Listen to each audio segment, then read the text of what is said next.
Okay, I was going to do this live, but I really don't feel like streaming, so I thought I'd record it as a video separate. So this is exclusive for YouTube, and it's going to mean it's going to be a little bit faster paced, and we'll get through the material quicker, I guess. And I thought we'll do a Rule 1 analysis and look at what they're doing in the MENA region, and in particular how they're going to look when they go into the international stage with the major. And I think it's important to get the story straight for them, because when they came in, Falcons beat them to the major on the last two occasions. But when you start looking at the results, they've been there or thereabouts the majority of the time. Now, we are missing the first two in the full split, because they were KRN back then. They hadn't been picked up by Rule 1 just yet. But I think they came 3rd/4th in one of those and then 2nd in the other one.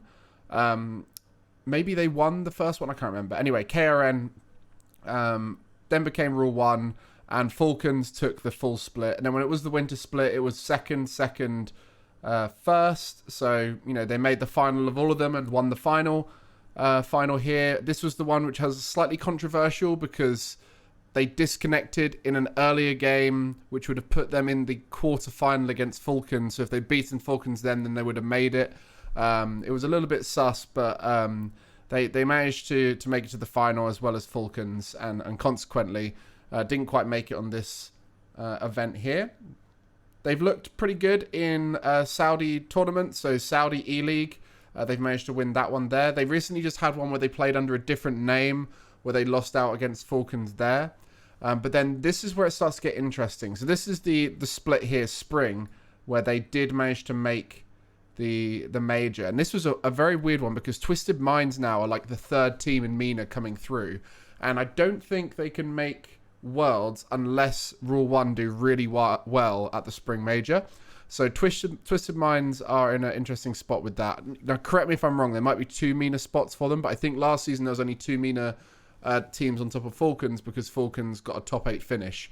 So that'll be unfortunate. But Twisted Minds are looking really good. We will watch some of their replays when we go through those in a bit. But the first one getting to the final, INF, we'll have a look at the results in a sec, with the team there. And then Twisted Minds with the team that beat them to stop them getting to the final in the second one. So it was all to play for in the final regional, where Falcons didn't make the final. Twisted Minds beat them, and then they played against Rule 1 there, I believe was how it went. But as you can see, this is unbelievable results. In all of the time they've been in Rocket League, they've only had one non-final finish, except for when they're KRN. We won't speak about that. But yeah, they've been unbelievable ever since they became part of Rule 1. So let's have a look through those regionals. So this is the Spring Open.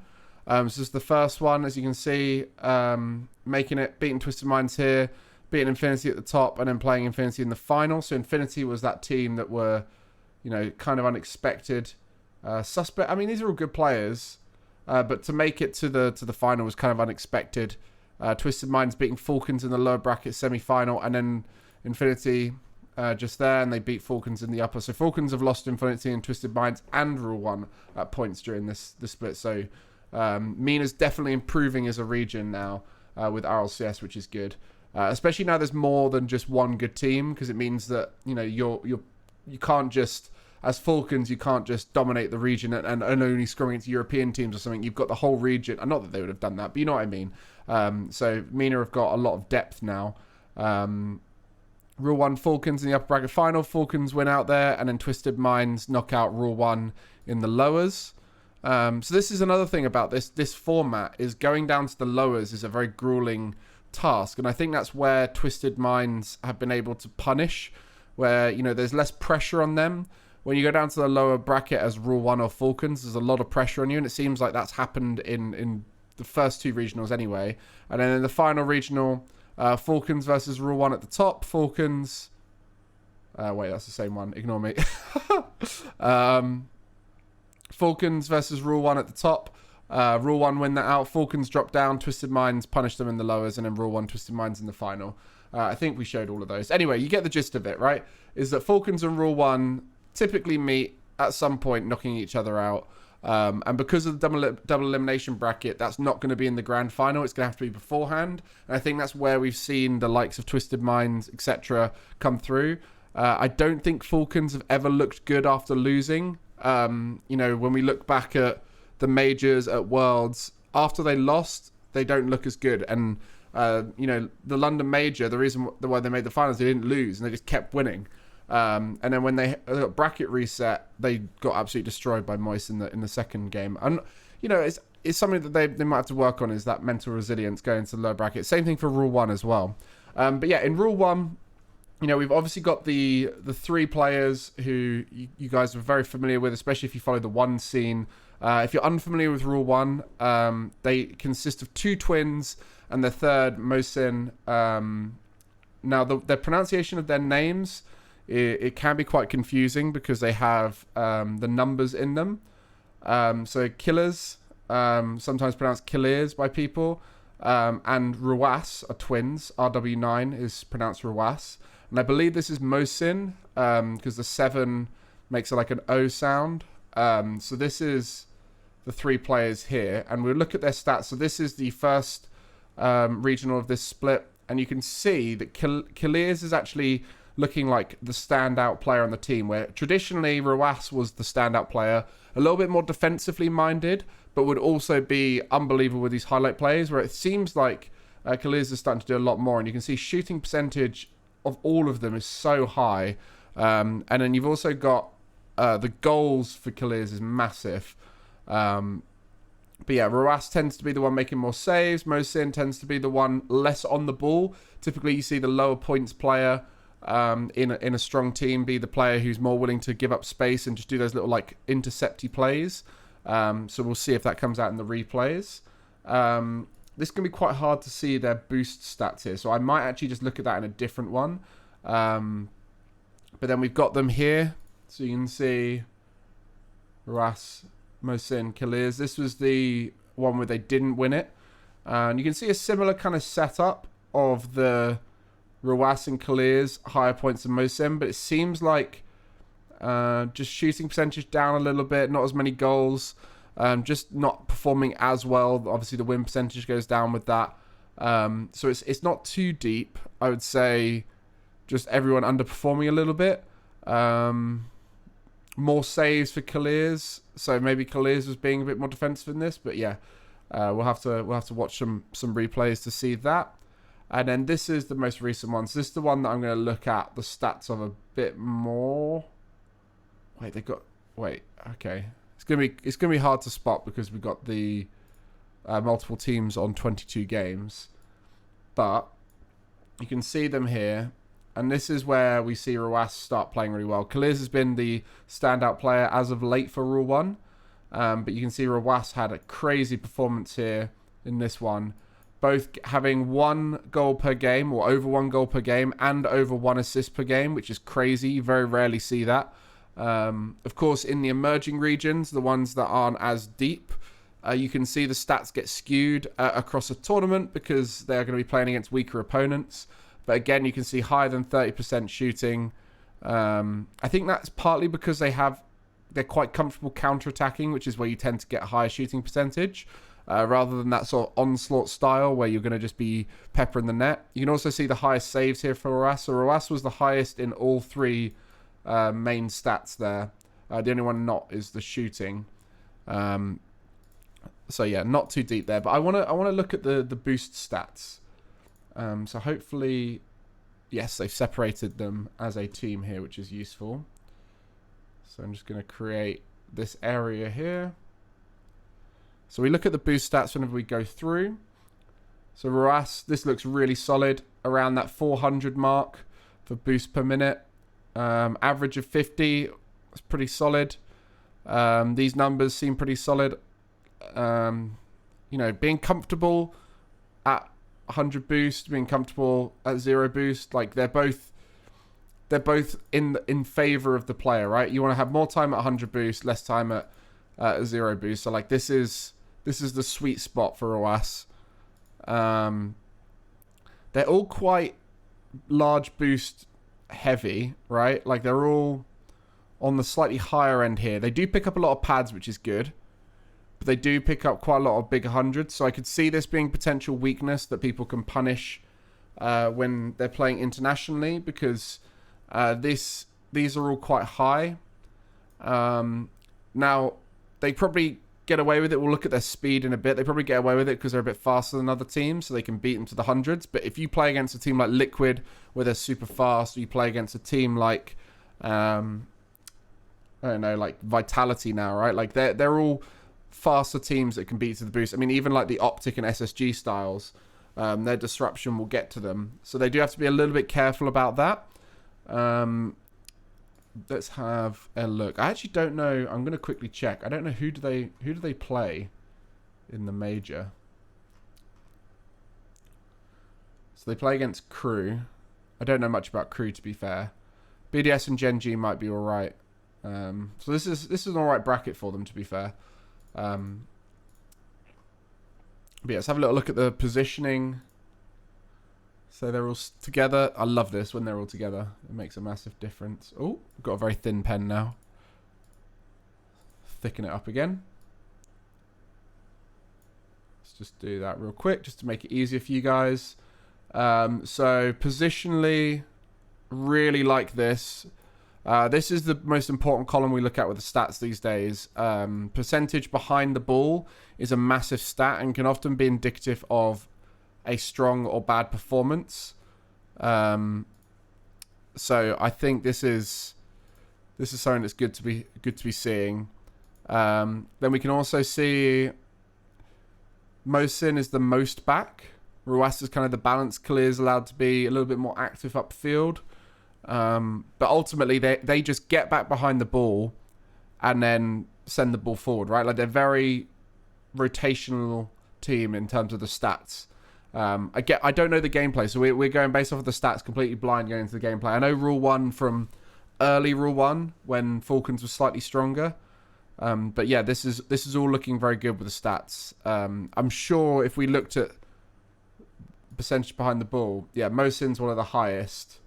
Khaled being quite high makes sense as well because Ahmad is in front. But Rawas is up there as well. So percentage behind the ball looking really good for the guys. Their movement stats, they are together again. Perfect. Let's have a look at this. Not too fast. Okay. Quite balanced. Quite grounded. Yeah, this is all just looking very balanced, right? Like there's nothing standing out particularly crazy. Mosin's slightly on the slower end, but that's typical of someone who plays the role that he's playing. But yeah, very balanced. Almost identical from Rawas and Khalid's here. Look, you see like there's a lot of similarities. These are pretty close. These are pretty close. These are pretty close. Yeah, Rawas and Khalid's speed stats looking very similar. But what I did want to check is just in the one where they didn't play as well and they lost out. Let's have a look. Is it positioning? So I wanted to see here. Rawas. Yeah, you can see the percentage behind the ball wasn't as good here. So yeah, Killer's been a bit too far forward, Mosin a bit further back. But anyway, so it's just interesting because I reckon this is the highest correlation stat with performance in teams. I reckon the games that teams do well in versus the games they don't do well in, this is the most, like goals, goal difference, point difference, all of these kind of stats tend to be the best ones. But things like positioning, boost, sometimes overuse of boost or underuse of boost can be a sign of winning or losing, right? So it's like you can't really look at those stats as big stats to show that you're doing well. The percentage behind the ball tends to show that you're rotating back well and and winning interactions and so on and so on. But anyway, let's get into some replays. So let's watch the most recent final. We love a 3-2. For anyone who watches my analysis content, you'll notice that I often go for a 3-2 because I like close games and I like games with lots of goals because they show lots of stats. But there's Twisted Minds. A lot of you might recognize Senzo. He is the player who first was with Khalid and Ahmad back in the day, and they switched out for TRK. But already we can see a little bit of forced passing there. Okay. I mean, this isn't an ideal thing to start the analysis with because this is pretty poor. Yeah, essentially in this situation, that floaty block from Clears, I really don't like. I don't like floaty blocks. Unless someone's going really high, floaty blocks, I just think they're more likely to go against you than they are for you. I would rather see someone go direct and take themselves out the play, further out the play, so they can come back in with speed. But floaty plays, they always seem to lead to bad positions. And like in this situation, it kind of works. It forced at play, right? But then I think Rawas just trying to force that pass to Clears is a little bit forced. I don't like forced passing as well when the player has just been involved in the play. I think it can be a bit risky, but you know, so far it's one or two big mistakes there at the start that's led to a goal against, but good offense from Twisted Mind. Let's see if there's. I like that from Mosin. Just recognizing that the touch was dangerous to go for, so it goes for the fake instead. This is where that sort of pre-jumpy style that the Middle Eastern players have developed through being on higher ping gets punished on the lower ping. Let's see here. Is it here? No. Yeah. You can really punish those kind of pre-jumpy players in the Middle East. And I think that's where Falcons was starting to develop an international play style and trying to really work on one that was a little bit more consistent, and it showed in the winter split. Like, it looked really good in the winter split, but I think they've lost a little bit of that quality. Maybe they're a little bit lost in what they're trying to do, and also the rest of the region has stepped up, like we said earlier on. But yeah, like, it seemed like Falcons were trying to develop a more international style, and that's where, like, they brought in Nick recently, and I should imagine he was looking to develop that style with them as well. Because at the end of the day, if you're a team that's playing on the international stage, you need to have a consistent game plan, not one that can win you a game here and there, because every team is challenging on a major, right? But yeah, this gameplay's looking scrappy, you know. After watching North America and Europe, you know, it's a different level. Like, Middle East isn't quite at the same level of Europe and North America. You know, it's still very good Rocket League. Like, this would be a, you know, top 8 game potential in North America, EU, but there is still an element of scrappiness. I don't know if Rule 1 had qualified for the major at this point. Because they'd made the final. Actually, we can work that out, because if they had qualified for the major, this would be a lot more relaxed. Let's have a look. Rankings, MENA rankings. Spring. I assume they had, right? Just based off of those points. Oh, wait. So if you take the 8 off, 72 minus 8 is 64. So they would have got 4 less if they'd been on 60, and Twisted Minds would have got 4 more. So if they'd lost this final, they would have had to done a tiebreaker afterwards between Twisted Minds and Rule 1, I believe. If my maths is correct. Because then each of them would have had a 16, 20, 24, right? So there is still quite a lot of pressure in this game. So you got to imagine playing to qualify for the major. There's going to be some nerves for Rule 1. They won the final 4-1. They had the bracket reset available as well, because they came through the upper bracket.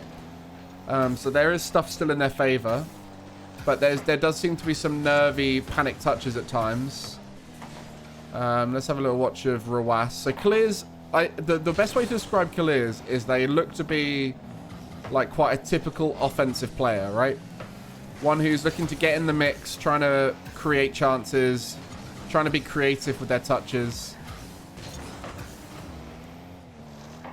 Mosin is trying to just be the one who goes, trying to be disruptive. But they're all very balanced, I would say. Like, there is some element of role in the team, but compared to a lot of teams, they are pretty balanced in what they go for. It's more just tendencies in what they go for on the ball that make them different, I would say. You know, like, all 3 of them are challengers. All 3 of them are capable of creating amazing goal opportunities. All three of them go back and defend. The stats did show a lot of balance in their rotation. Like, there is some variation between them, but for the most part, they're all pretty even. Yeah, they play the neutral game well. That's something I'm noticing, is they are willing to not fully commit to stuff. Because it's very easy to fully commit to something and, you know, try and force a play. Especially under pressure. But the fact that they're willing to just, you know, like, that was a little bit forced there by Mosin, I won't lie. But the fact they're willing to play for a 50, willing to play for a fake or a forced challenge. See stuff like that?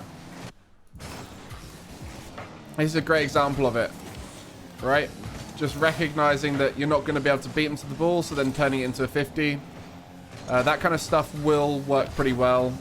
It's hard to do under pressure, though, so the fact they're doing it here in the final to qualify for the major, that's a good sign. Because that's something that tends to be lost in players when they get into things like the major. They'll get a bit rushy, start double jumping at everything. And that's where we see the quality in some of the more experienced teams comes through. Like, teams that don't feel nerves as much and teams that are a bit more experienced. Nice, very nice here. And this is where you get rewarded for that kind of, that neutral game, right? Like, Kalir's just being disruptive there, Mosin just being patient, Ruas going up, just looking to beat him to the ball. Not looking to score, but just looking to break him down. And you can see that there, right? Just faking that out, letting them hit that back, knowing there's no threat if they do so. Mosin just being patient and waiting. Booming that away in a place that's uncomfortable for the opponents, but knowing that Ruas can beat him. And that's just a really good punish there. This is the kind of Rocket League I really like, is ones where you break people down. It requires a lot of trust and synergy. And it's also one of the hardest things to do under pressure is not go for the ball, right? Like, to be comfortable enough to say, I don't need to go for this ball right now is a challenging thing to do, which is why we see a lot of people get quite double jumpy under pressure, because you want to make sure you go for the ball at the very least, right? Whereas just being comfortable enough to do fakes, forces, 50s, those kind of things, it's definitely something that's good to see from Rule 1. We know that they got a ones background especially, which means they tend to be the best players under pressure. Historically, ones players tend to be pretty good on land just because they're used to higher pressure situations. You know, there's nothing quite as high pressure as a close 1v1 show match. So, and then we'll watch, I guess we'll watch the 1-2. I don't really want to go, because it looks like towards the end of the series and it got a bit out of hand. But I want to see that maturity in their playstyle, because they're a very young team. You've got to remember that. When you're a younger team, the maturity is something that you don't always see under pressure. But as we mentioned, the ones definitely helps them here. But yeah, like one thing to note here. I don't know if I've done much analysis on this before, but I'm just gonna draw on the screen. So imagine this is a blank canvas right now. So I see the game as 5 levels, right? So you've got your neutral level, which is in the middle, and that's the majority of the game, right? You then have what I call -1 and +1, or you could call it advantage and disadvantage. And this is where the smallest difference is there, which allows your team to be slightly in front, right? So things that can put you in advantage would be things like bumps, boost steals, you know, a good solo play, some good outplay, some good 50-50s, those kinds of things. And that will push you into +1.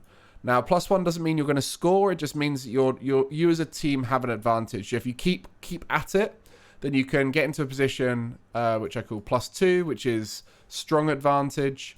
And this is where if you do the right series of touches, you should score, right? And the same thing can be said for the other side, right? Ooh, -2, which is if your opponent does the right set of touches, you should concede.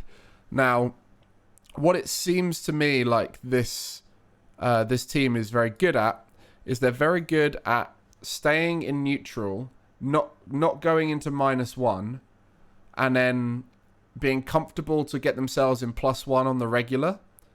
And they don't always, because it's very easy when you're in +1 to overcommit and then either go +2 or all the way down to here, right? And then get into disadvantage, and that's where you get counterattacked. But it seems like they're very comfortable working back and forth between neutral and advantage. And then on occasion, we saw their ability to convert it into a goal, which is what we saw with that Rawas touch in the last game.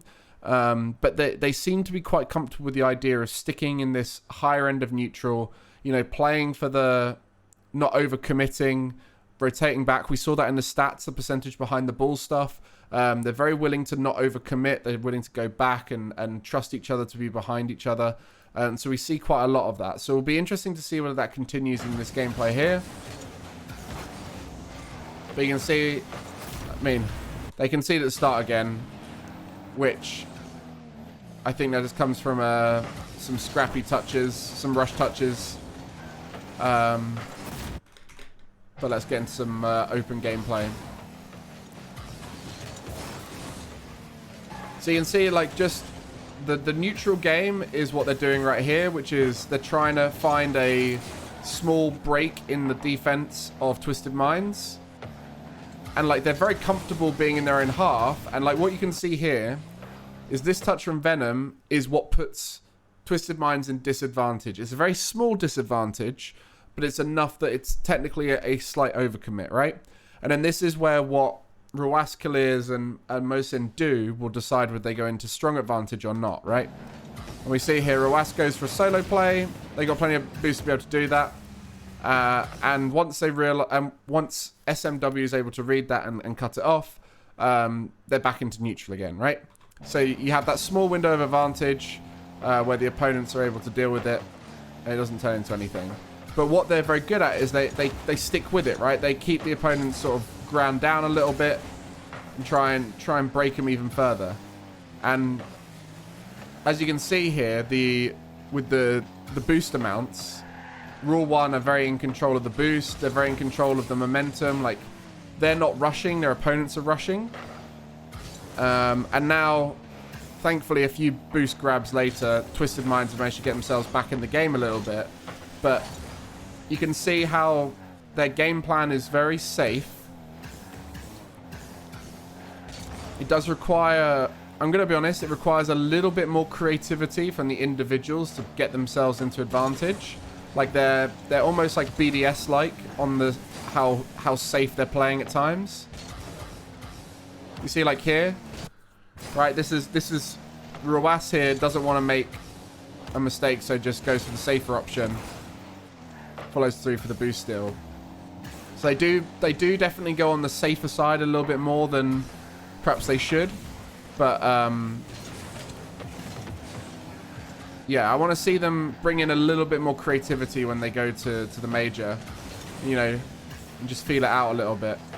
And we saw their boost grabs were quite high, right? Like they had about 22 per person of the large pads, and you can see why. They're very willing to fake and go for a big boost.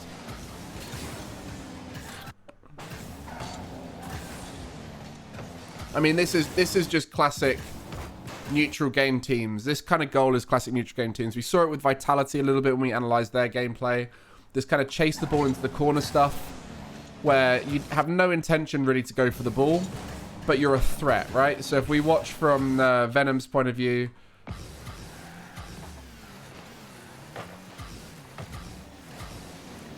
just the smallest of mistakes is punished by this counter-attack. So this, you know, that Senzo challenge there, that beat there, they're now in the advantage, right? And this is where Venom has a lot more pressure on them, and Rawas adds to that pressure by charging them down.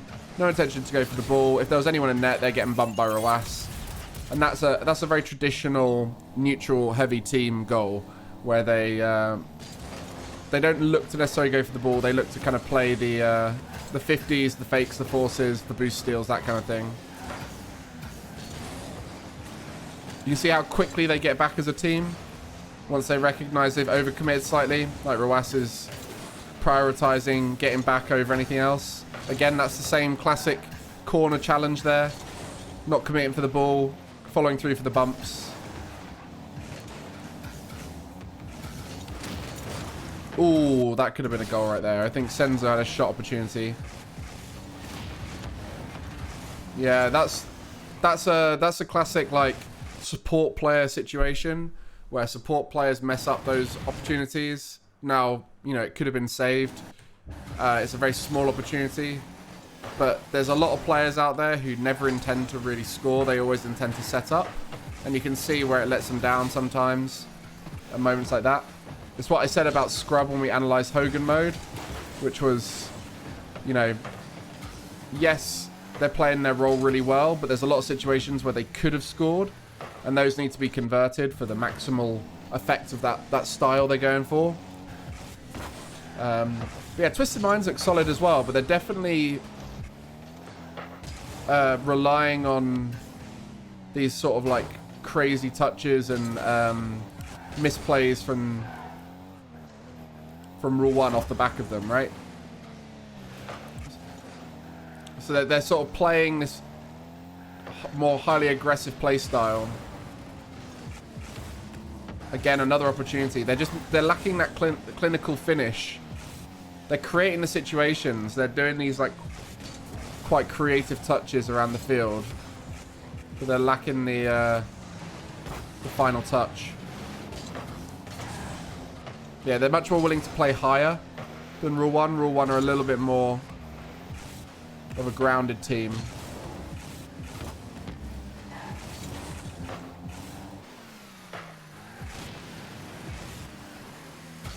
Okay.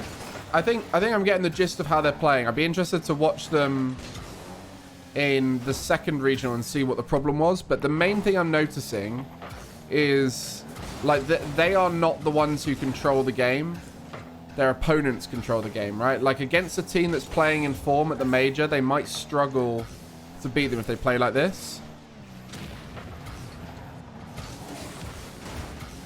Now, obviously, these are the closer games that they did end up winning. So maybe it's different in the games where they absolutely dominated their opposition. Because they did have, in this final, they had a 5-2 game and a 5-0 game.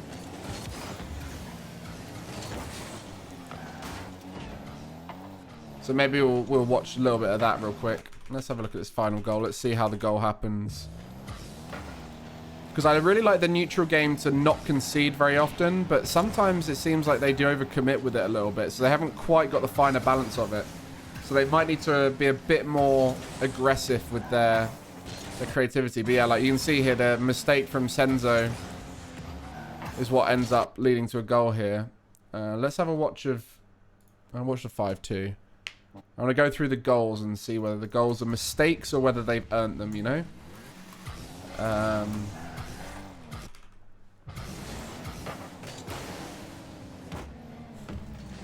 So it seems like they have Twisted Minds on the back foot. Twisted Minds have no boost. Okay, so they grind them down a little bit. You can see they, you know, they've put them under pressure for a while here. So they kind of earned that goal, but they're earning their goals through sort of the grind set, right? That they grind them down and break them down. Okay, that's a nice goal there. Punish the misclear. Really good setup, so fair play.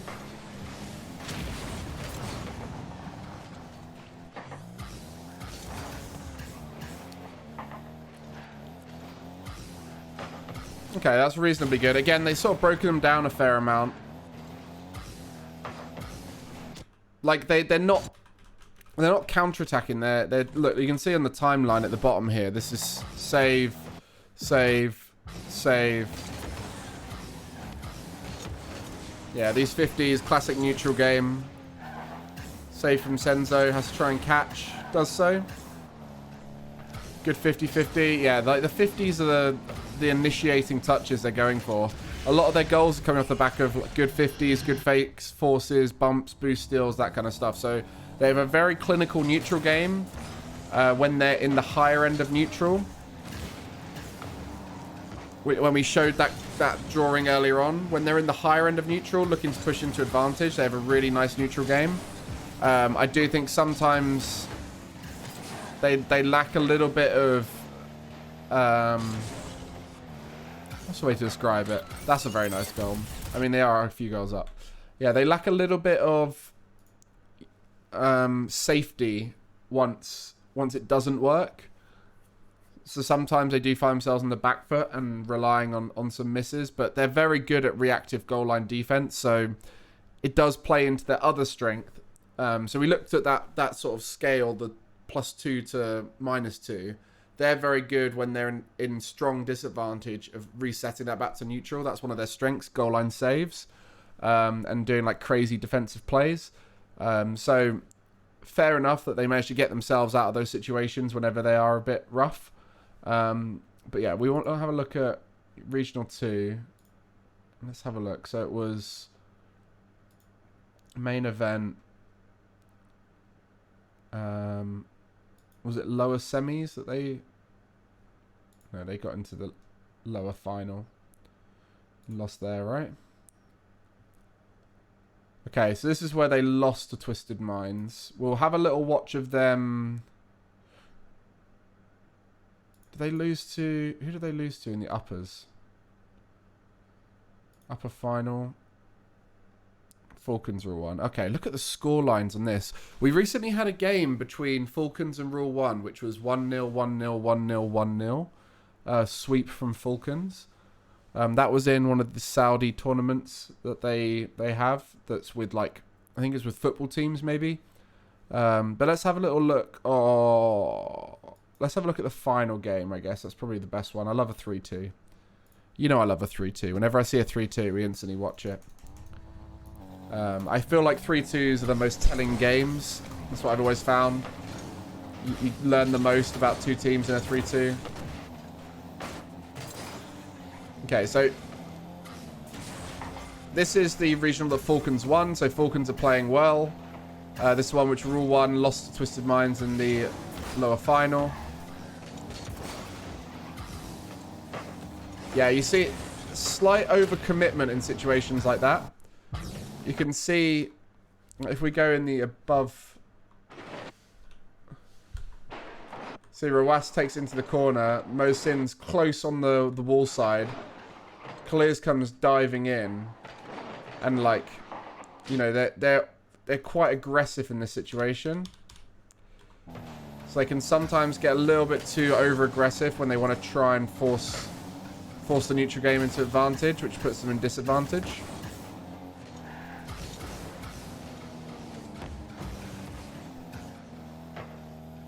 Nice touch by Clears. Slow recovery from him. Actually works out beautifully to have a slow recovery there. Oh yeah, just off the post. So it means he gets the bump. But yeah, that's a really nice touch there from Clears. That's what I said we need to see a bit more of. Their neutral game's amazing, but they need to be able to create these goal-scoring situations through that kind of creativity that we just saw from Clears. So it was good to see that on that occasion. I would have liked here to see... I don't like this movement here from Clears. Just as in this situation here, as two of the opponents are up, I'd love to see Clears just rotate away to give Mosin, who's at the back, freedom to go for the ball. So you can see here, Mosin wants to come in, but Clears moves out late. What I'd have liked to have seen in this situation. So you see right here, Clears roaming in the midfield. I'd have liked to see at this point, the moment two of them are up, just dart to that boost there and then get behind. And then that way, Mosin can sort of take this area. Clears is boost starved to anyone who lands in this area. Even at this point can go for that back boost. So you're sort of boost starving the back corner. And then Mosin can come in. I feel like this lingering Clears is a bit of a problem. Because I believe Ahmad got that boost.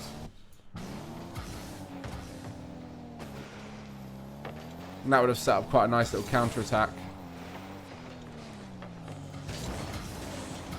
But that's just, me being a little picky in that moment. That's where I think their neutral game is very strong in open play, but they aren't spotting the best breakdown play always. This is what I was saying about them being really good when in disadvantage. Like, look at their boost amounts right now. As a team, they're good at maintaining a little bit of boost with pads. That's sort of like the ones habits and things like that. And they've got very good goal line saves.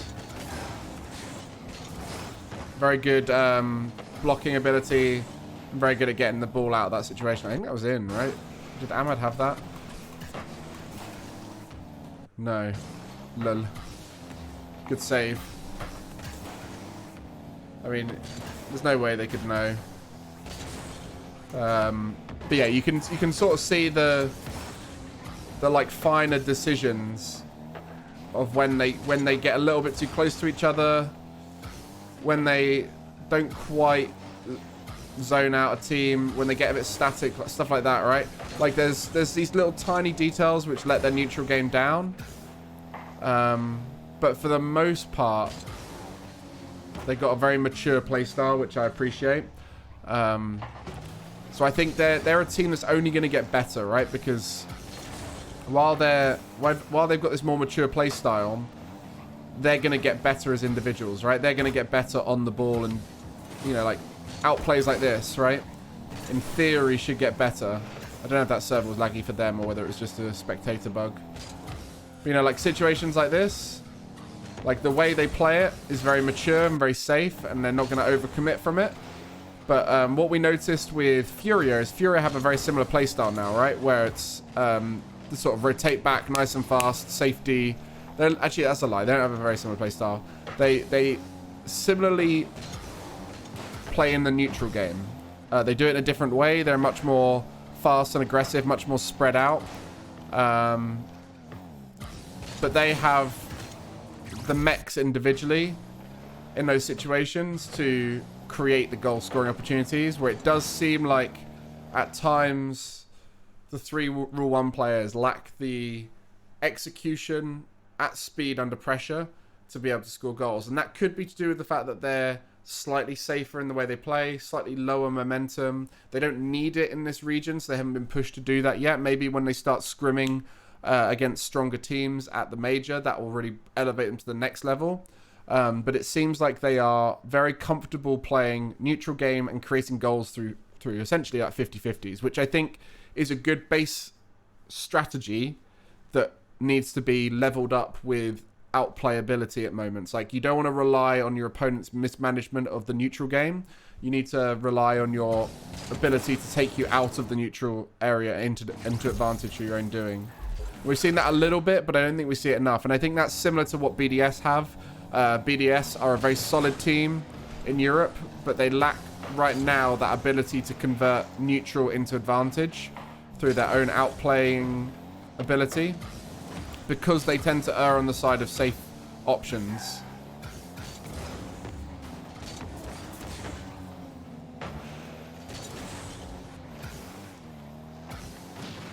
I like this little play. Very nice, very nice. You can see here, this is exactly what we're talking about, right? These kind of moments. You know, going for that bump from Mosin, going for the slower option from Kaliz to open up the bump, going for the flip reset. You know, those moments seem to be Kaliz mostly at the moment going for them. Ruas occasionally going for them. Mosin rarely ever going for them, which is fine. We often see that as the player in the team, like Card in Furia rarely goes for it. Relies a bit more on Lost and Yan. I'd quite like to see a bit more speed from Kaliz, and I wonder if we'll see that at the major when they have to play faster against faster teams. Because these guys are sort of slightly on the slower side as a whole. It's not that much slower, but it's like marginally slower, which could lead them to be in some situations where they get outsped. You know, situations like that, right? Where this is a low momentum situation, so it means your options are much more limited. Where if in this situation right here, Kaliz was a zoomy boy, you know, weaving around with a bit more speed, could probably come in and score here, right? So I do think they lose out on a few options with lower momentum.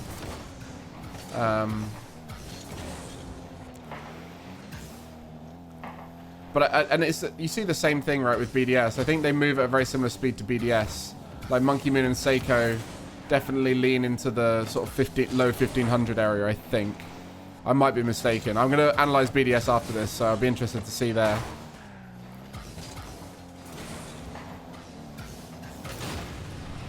Yeah, that's a good bump there. This could be punished.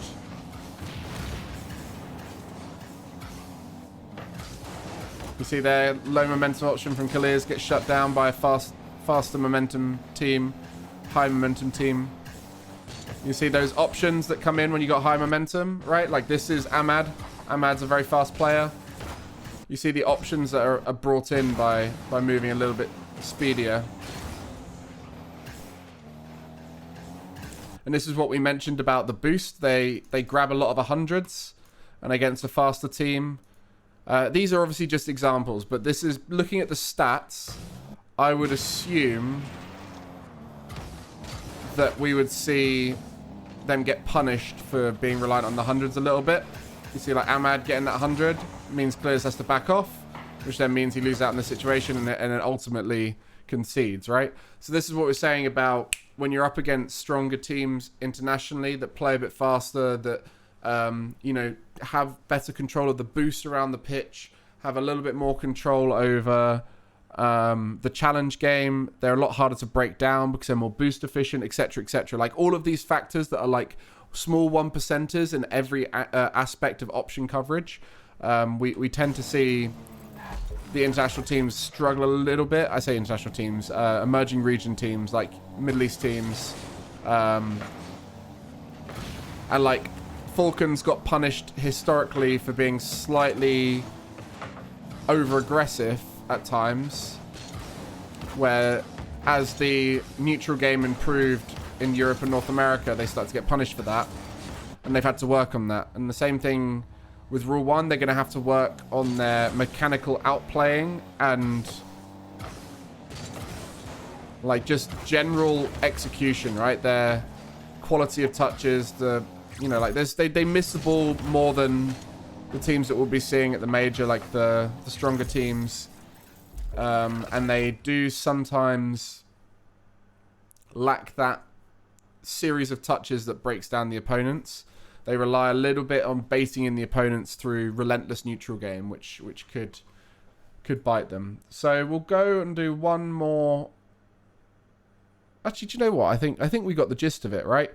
One thing I did want to check just before we go is that BDS comparison in stats that I mentioned. So we'll go and have a quick look at that. And that will sort of lead us into where I'm going to be going in the next video, which will be BDS. So we'll have a look here at the movement that I want to look at. BDS. Yeah, you can see Monkey Moon on the slightly slower end, similar to Mosin in that play style. Rise is playing a little bit faster, trying to be a bit more disruptive, but they're very grounded. Similar stats here across the board. Slightly faster from Rise, and that's about the only difference. But yeah, that's not a supersonic thing as much as it is. I guess it is slightly more supersonic-y, but yeah, he's more grounded and zoomy, trying to go for those bumps and things for the disruption. But yeah, when we looked at the stats for, what was it? It was this one here, right? Rule 1. Slower, similar to Monkey Moon. Rawas, that's kind of closer to Rise. And Kaliers is closer to Seiko. But similarly grounded, right? A little bit less grounded. But yeah, you can see the similarities in the way Rule 1 and BDS play. But I think BDS just do it slightly better. But I do think Kaliers has probably out of those 6 players in Rule 1 and BDS, I think Kaliers is the one who has the most scary offensive potential. So I do think there is room for him to bring that out. I think just almost like, say, like, we're at the major, guys. Kaliers I don't care if you mess up an offensive play. Just go out there and do what you can. Like, try and create these goals and try and break opponents down. Like, feel free to go for it, right? Give them a sort of like Jan on Old Furia mentality of like, you go do your thing, we'll feed you the ball, and you go be crazy with your mechanics. And I'd like to see him move a bit faster. Be willing to rotate out, get some boosts, and then come in and just be mechy. I'd really like to see that, because that's when they looked their best, was when Kaliers was doing mechy stuff. So that's my main thoughts. Let me know in the comments what you think, and also let me know what you think of doing the video version of the analysis rather than doing it live on stream. I do think that live stream has some benefits because we get that live feedback from you guys and the Q&A and questions and stuff. But I'm interested to see what you think here. It was a little bit tougher to do in a way, but it's quicker. So there is some benefits there. So let me know what you think. And I'll be getting BDS done. And then I'm going to be in Poland this week for the Global Esports, European Championship Esports. No, the European Games Esports Championship run by Global Esports Federation. So you can go check that out. I'll be tweeting about it. So go check that out, where I think there's going to be some top level players in there competing for the likes of the GB and for the Dutch team. So check that out, and again, let me know what you think in the comments.